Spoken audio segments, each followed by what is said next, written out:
बिस्मिल्लाहिर्रहमानिर्रहीम। हजरत मोहम्मद सल्लल्लाहु अलैहि वसल्लम की हदीसों को पढ़ने से साफ मालूम होता है कि मरने वाले को देखने में हम भले ही मुर्दा समझते हैं, लेकिन सच तो यह है कि वह जिंदा होता है। यह दूसरी बात है कि उसकी जिंदगी हमारी जिंदगी से बिल्कुल अलग होती है। प्यारे नबी सल्लल्लाहु अलैहि वसल्लम ने फरमाया है कि मुर्दे की हड्डी तोड़ना ऐसे है कि जैसे जिंदगी में उसकी हड्डी तोड़ी जाए। एक बार प्यारे नबी सल्लल्लाहु अलैहि वसल्लम सलम बिन हजम सल्लल्लाहु अलैहि वसल्लम को एक कब्र में तकिया लगाए हुए बैठे देखा तो फरमाया कि इस कब्र वाले को तकलीफ न दो। जब इंसान मर जाता है तो इस दुनिया से निकल के बुजुर्ग की दुनिया में चला जाता है, चाहे अभी उसे कब्र में भी न रखा जाए, आग में भी न जलाया जाए।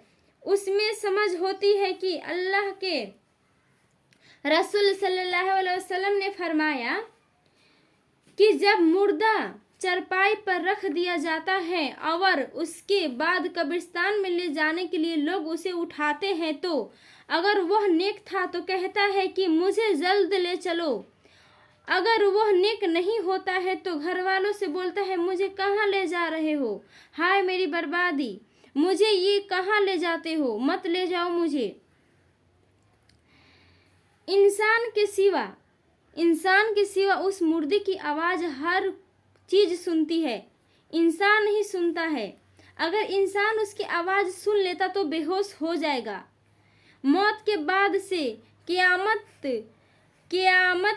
तक होने तक हर आदमी पर जो जमाना गुजरता है उसको बुजुर्ग कहा जाता है। बुजुर्ग का मतलब है पर्दा और चूंकि यह जमाना दुनिया और आखिरत के दरमियान एक आड़ होता है, इसलिए उसे बुजुर्ग कहते हैं। चूंकि इंसान के खुद अपने मुर्दों के दफन किया करते हैं, इसलिए हदीसों में बुजुर्ग के आराम या अजाब के बारे में कब्र ही ले लफ्ज शब्द आते हैं। इसका यह मतलब नहीं है कि जिस इंसान को आग में जला दिया जाता है या पानी में बहा दिया जाता है वो बुजुर्ग में जिंदा नहीं रहते हैं।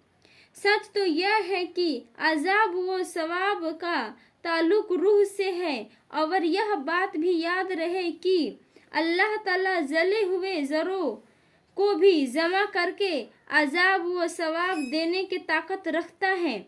हदीस शरीफ में आया है कि पहले जमाने में एक आदमी ने बहुत ज्यादा गुनाह किया था। जब वो मरने लगा तो उसने अपने बेटे को वसीयत की कि जब मैं मर जाऊं तो मुझे जला देना और मेरी राख को आंधी धरती में बिखेर देना और आंधी समुद्र में भी बहा देना।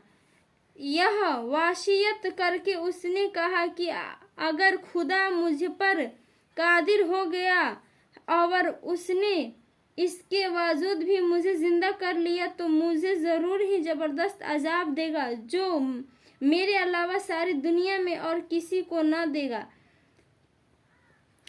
जब वह मर गया तो उसके बेटों ने ऐसा किया जैसे उसने कहा था। फिर अल्लाह ताला ने समुद्र को हुक्म दिया कि इस आदमी के जिस्म को जमा कर। समुद्र ने अपने अंदर सारे जरों को जमा कर दिया और इसी तरह धरती भी हुक्म पर उसको जमा कर दिया। उसने भी उस आदमी के जिस्म में सारे जरों को जमा कर दिया। सारे जरों जमा फरमाया। अल्लाह ताला ने उसे जिंदा फरमा दिया। फिर उससे फरमाया कि तूने ऐसा वसीयत क्यों की? उसने अर्ज किया, ए मेरे अल्लाह, तेरे डर से मैंने ऐसा किया और आप खूब जानते हैं कि इस पर अल्लाह ताला ने उसे बख्श दिया। हदीस शरीफ की रिवायत से यह भी मालूम होता है कि मोमिन बंदे बुजुर्ग में एक दूसरे को मुलाकात भी करते हैं और इस दुनिया में जाने वाले से यह भी पूछते हैं कि फला का क्या हाल है। और किस हालत में है। हजरत सैयद बिन जुबैर सल्लल्लाहु अलैहि वसल्लम फरमाते हैं कि जब मरने वाला मर जाता है तो बुजुर्ग में उसकी औलाद उसका इस तरह स्वागत करती है जैसे दुनिया में किसी बाहर से आने वाले का स्वागत होता है। और हजरत साबित बीनानी फरमाते थे कि जब मरने वाला मर जाता है तो बुजुर्ग दुनिया उसकी रिश्तेदार नेतेदार जो पहले मर चुके होते हैं उसे घेर लेते हैं और वो आपस में मिलकर खुशी से मिल जाते हैं, खुशी से झूम उठते हैं, दुनिया में किसी बाहर से आने वाला इंसान जैसे मिलकर होता है। हजरत कैसे बिन कबीशा सल्लल्लाहु अलैहि वसल्लम फरमाते हैं कि अल्लाह के रसूल सल्लल्लाहु अलैहि वसल्लम ने फरमाया कि जो आदमी ईमान वाला नहीं होता उसे मुर्दे से बातचीत करने की इजाज़त नहीं दी जाती। किसी ने अर्ज किया कि अल्लाह के रसूल क्या मुर्दा बातचीत कर सकता है?